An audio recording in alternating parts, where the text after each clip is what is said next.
This week on his radio show, Howard Stern defended wokeism, saying it's a compliment when someone calls him woke. Listen. If woke means I can't get behind Trump, which is what I think it means, or that I support people who want to be transgender, or I'm for the vaccine, well, dude, call me woke as you want. I'm not for stupidity, but I am woke, motherfucker, and I love it. Oh dear, he swore. He swore that'll win over the woke. He's a regular Huey Newton of the Hamptons. Well, I know some of them, and like Howard, I was on Howard Stern's show as much as anybody, and yeah. he was great at that time, and then he went woke. Yeah. And since he's gone woke, his ratings have... Howard Stern didn't just sell out. He hosted a full-on clearance sale on his legacy. Greg Gutfeld and Donald Trump didn't just show up. They arrived armed with receipts, fireworks, and pure chaos. Once the undisputed king of controversy, Stern has now become the butler of blandness, serving up safe takes like lukewarm leftovers. His transformation is so outrageously bizarre, it practically screams for ridicule. Gutfeld slices with razor-sharp wit, while Trump bulldozes through with unstoppable glee, and together they turn Stern's tumble from fearless to forgettable into an explosive roast that's pure entertainment gold. This isn't a comeback, it's a comedy special with front row seats to irony. Well, it is weird because he criticizes Trump for dividing the country, and then he says he hates his supporters. So he's not learning from his own analysis. I think he might have turned into the thing he hated. He needs to go back and watch the movie Private Parts and focus on how he portrayed Don Imus, because he's kind of turned into Don Imus in a way. It's a mix of ego and resentment. Howard Stern, he's a weak guy. He's weak.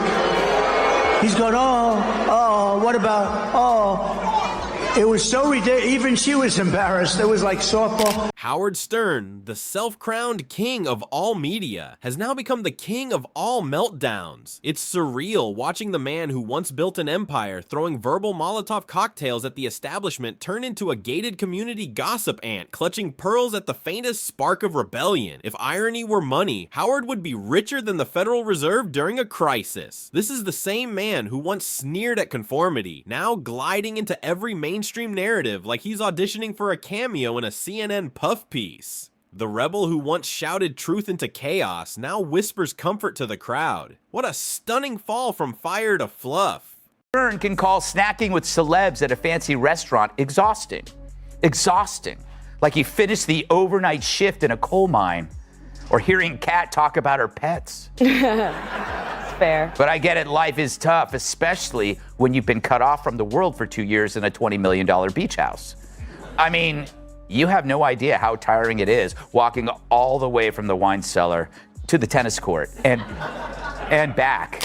See, Greg Gutfeld didn't even need a full monologue to dismantle today's version of Howard. Just a mirror would do the job. Imagine Howard staring at the ghost of who he used to be versus what he's become. It's not evolution, it's a total reboot written in fear, hypocrisy, and hand sanitizer. And then comes Trump, not with subtlety, but with the verbal force of a sledgehammer duct taped to a bald eagle. Watching Trump reference Howard Stern now feels like a rock star mocking the wedding DJ. He's not furious. He's utterly bewildered. The contrast is almost comedic, yet painfully real. A spotlight on a legend who forgot how to shine.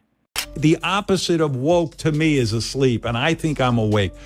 This must have gotten Trump all charged up, because at 3 o'clock in the morning on a Saturday, technically Sunday morning, he starts tweeting out, Howard Stern is a broken loser, jerk off, not loyal, the usual, tirade. And I thought to myself, I'll tell you my thought on it was, what? Stern went from being the guy who pushed every button to the guy who asks permission before pushing the microwave. Remember when Howard used to be dangerous? The man who made late-night hosts sweat and radio stations walk on eggshells. Now he makes Joy Behar look like a biker rally headliner. He's not edgy anymore. He's been sanded down, polished, and shrink-wrapped for everyone's safety. The rebel who once made chaos an art form now plays it safe, like he's reading bedtime stories to the establishment. That Stern hit a chic restaurant in NYC with a crew of A-listers, including Jimmy Kimmel, Jennifer Aniston, John Hamm, Justin Theroux, Jason Bateman.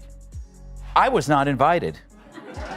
I guess because my first name doesn't begin with the letter J. Greg Gutfeld points at Stern's downfall the way a comedian mocks Hollywood hypocrisy. With laughter sharp enough to cut glass. The rebel he once praised is now the punchline. The same guy who mocked celebrities for being out of touch is now signing autographs on the same yachts he used to roast. He dragged egos for sport, but now he's polishing them by the pool. The Howard Stern of today is terrified of cancellation. It's as if the internet itself waits outside his window with pitchforks and hashtags. The fearless shock jock turned safety first showman. What a spectacular irony. Howard, I knew him very well. I was on his show many times. I used to think he was good. Then I dropped him, and I dropped him like a dog. And his ratings are very challenged. Very challenged. To be fair, that fear might actually be real, but the Howard of old wouldn't have cared one bit. That version of him would have gone live and dared anyone to stop him. This new Howard, though, apologizes for jokes he hasn't even made yet. It's not evolution, it's reverse growth, the Benjamin Button of public image. Trump, meanwhile, laughs at Howard's collapse the same way a lion chuckles at a declawed cat trying to roar. He doesn't even need to do much. His existence alone sends Stern into another nervous meltdown. Howard's so terrified of offending anyone that he probably wouldn't toast bread without consulting the gluten-free lobby first. Meanwhile, Gutfeld, armed with the smugness of 10 Ivy League professors and the swagger of a barstool philosopher, he tears into Stern's sanitized new persona like it's a bad sitcom no one asked for. He calls him out not just for being fake, but for being boring. The deadliest crime in entertainment. At least a liar keeps you guessing. Howard's just replaying his own regrets on loop. Watching the man who once screamed for freedom now whisper corporate slogans is almost tragic. He bulldozed barriers before. Now he's scared to even jaywalk. The rebel became the rule book, knitting sweaters for the very rules he once burned. Also, vote for that wall over there. Well, he's half right. We do need a wall. You know, to keep out gang members, fentanyl dealers, human traffickers, and Anna Navarro. What's funny, though, is that Stern actually thought that was a compliment. Stern has become such a wussified sycophant, he doesn't realize that telling Kamala that he'd vote for a wall is telling her that he knows she's as dumb as one. Gutfeld, wearing that trademark smirk, jokes that Howard's microphone should come with a seatbelt and an apology manual. Every broadcast feels like it's been sanitized through a corporate HR department before hitting the airwaves. And don't even start on his interviews. What used to be raw, unpredictable gold now feels so sterile you'd think he's interviewing bacteria under a microscope. Then Trump jumps in from wherever he is, tossing shade with effortless precision. To him, Howard Stern isn't a rival. He's a relic, a once great figure now clinging to faded relevance by cozying up to the same elites he once roasted. Trump doesn't even have to insult him directly. Just pointing out Stern's new friendships and alliances is enough to send everyone into fits of laughter. Because let's face it, Howard used to mock the exact types he now befriends. He's gone from roast master to Roach Motel for Hollywood's most recycled opinions. He used to bite the hand that fed him. Now he's licking boots. And not even the designer kind, just the generic ones from the clearance aisle of elite approval. Kat, I find that his definition of wokeism is very simplistic. I mean, it's like, it's not about COVID jabs. I didn't get that either. He was like, I love the vaccine, I'm woke. It's not unlike Howard Stern. I mean, talk about a transition. On Tuesday, he conducted an interview with Kamala Harris that was so simpering and feminine, I got my period while listening to it. Howard still thinks he's the rebel, clinging to this wild delusion that saying, I used to be edgy, somehow gives him street cred. It's like watching a guy in a leather jacket at a retirement home bragging about glory days nobody remembers. Meanwhile, Greg Gutfeld roasts him with surgical precision. A scalpel in one hand, a punchline in the other. He doesn't hold back because why should he? Stern practically writes his own parody now. The man who once ruled uncensored radio now filters every word through a committee before it reaches the mic. It's like watching a punk rock band reunite to play elevator music. The same faces, but the soul's long gone. Trump, amused as ever, just shrugs. Howard's evolution doesn't intimidate him, it entertains him. It's like watching someone desperately chase relevance while leaving everything interesting behind. A decade ago, Trump could sneeze and cause more chaos than a month of Howard's sanitized monologues. And let's not even talk about the ratings. They've fallen so far they could be a PowerPoint slide no one wants to show. The audience didn't vanish, they simply grew up and realized the rebel had become the routine. Howard didn't lose his fans, he abandoned them for celebrity approval and a 5-star Yelp review from his famous friends. Even when I watch them on Saturday Night Live with the where they have Maya Rudolph playing you, I hate it. I don't want you being made fun of. Oh my God. There's too much at stake. I believe the entire future of this country right now, I mean, as America, land of the free, home of the brave, I think it's literally on the line. So a guy who's supposed to be funny for a living now claims her candidacy is too important to joke about. This is a guy who once joked right after the Columbine massacre that the killers should have raped the students before killing them. Not that I like that Stern. Greg Gutfeld wraps it all up with a blast of comedic napalm that hits harder because every word rings true. He doesn't just mock Stern's fall from grace. He exposes the emptiness left behind when the loudest voice in media starts whispering for approval. The silence around Howard now is deafening. He used to disrupt the system. Now he politely conforms to it. He once questioned everything. Now he double-checks his script like a nervous intern. The man who made unpredictability his trademark has become the most predictable act in broadcasting. You could set your watch by his panic, and that panic isn't just in his voice, it's in every choice he makes. He's surrounded himself with yes men, echo chambers, and handshakes from legacy media elites. Howard isn't informing anymore. He's blending in, and for someone who once lived to stand out, that's the ultimate tragedy. Trump doesn't even blink, because what could Howard possibly say? Lecture him? That'd be like a balloon scolding a tank. One puff of real talk and Stern drifts off, clutching his vintage ego like a life raft. The old Howard would have lit up the whole scene, taking no prisoners. The new Howard just checks with producers to see if rebellion's still allowed. This isn't growth, it's self-erasure, a vanishing act in slow motion. It is incredibly brave to take this stance after you've made $300, $400 million not being woke.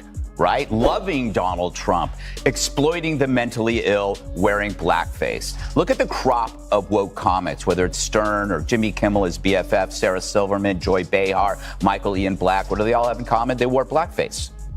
And then they went woke. It's not a chicken or egg thing there. You know what order it came. So I call this BFR. It's blackface reparations. There's nothing in Stern's previous career that could withstand this modern witch hunt that he now embraces. Every time Howard Stern tries to claw his way back into relevance, Greg Gutfeld is right there, reminding everyone what he used to stand for and what he sold out to become. He's the scoreboard to Howard's endless rerun, keeping track of a legacy that traded rebellion for reputation. Because once you morph into the very thing you swore to destroy, the only fans left are the ones who never really knew you. Howard isn't evolving. He's camouflaging and badly. Even a chameleon changes color with more conviction than this. Stern's desperate to stay on the right side of history by rewriting his own, but history keeps the receipts, and Gutfeld reads them aloud, one hypocrisy at a time.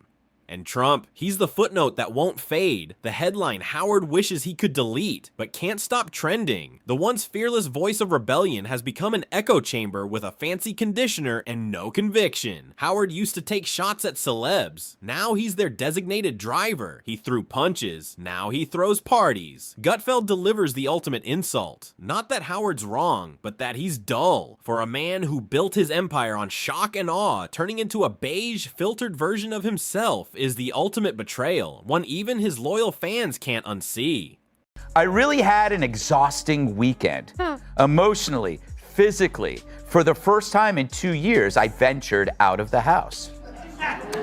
Now, maybe he's exaggerating. We all do that. In fact, the more successful you get in media, the more exhausting the easiest things become. And Donald? He's just sitting back, watching the implosion like a man at a demolition derby who bet on the building falling sideways. And it does, in glorious slow motion. This isn't reinvention, it's surrender. Howard Stern didn't rise to new heights. He sank into the plush cushions of celebrity approval, surrounded by decorative pillows embroidered with lukewarm opinions. He doesn't make headlines anymore. He carefully reads them, terrified that one wrong word might get him uninvited from the next polite industry gala. Meanwhile, Gutfeld's pen cuts deeper than ever, and Trump's spinning donuts around Stern's reputation, grinning like a kid with endless recess. Howard's biggest fear isn't being offensive, which it's being forgotten. But that ship didn't just sail, it took the entire harbor with it. He's become the cautionary tale of what happens when rebellion gets tamed. The once mighty microphone warrior now sipping wine spritzers at photo ops. Gutfeld can't stop laughing, Trump can't stop winning, and Howard, he can't stop apologizing. The maverick of radio is now just another echo in the canyon of conformity. Once feared, now ignored. Once raw, now plastic wrapped and sold in the gluten-free aisle of corporate America. He swore that'll win over the woke. He's a regular Huey Newton of the Hamptons. Here's my theory. Wokeism is a contagion. Stern got it from Jimmy Kimmel, his new best friend, and Kimmel got it from his wife, and his wife got it from where you get all infections, a toilet. No punchline needed. Howard Stern has become the punchline himself. And the wild part? He keeps topping it. Just when you think he's hit peak self-parody, he outdoes himself again with another perfectly polished monologue that sounds less like radio and more like a LinkedIn post written by a PR intern on oat milk. The man who once torched Hollywood with a flamethrower is now begging for a chair at their vegan brunch table. His biggest brag these days? Telling you who he didn't offend, that's his new high score. Not how bold he is, but how safe he's become. Gutfeld doesn't even need fresh material. He just replays old Howard clips and points, laughing. That guy had guts. This one has a Netflix password and anxiety. Trump doesn't need a script either. One quick jab from him lands harder than Howard's entire sanitized broadcast. The fall isn't tragic because it's sad. It's tragic because it's all there, documented in real time. Every decision, every pivot, every desperate reach for elite validation plays out in high definition. While Howard drowns in compliments from the same people who once feared him, Gutfeld and Trump are still doing what he pretended to do. Calling out the circus from the outside, not performing inside it,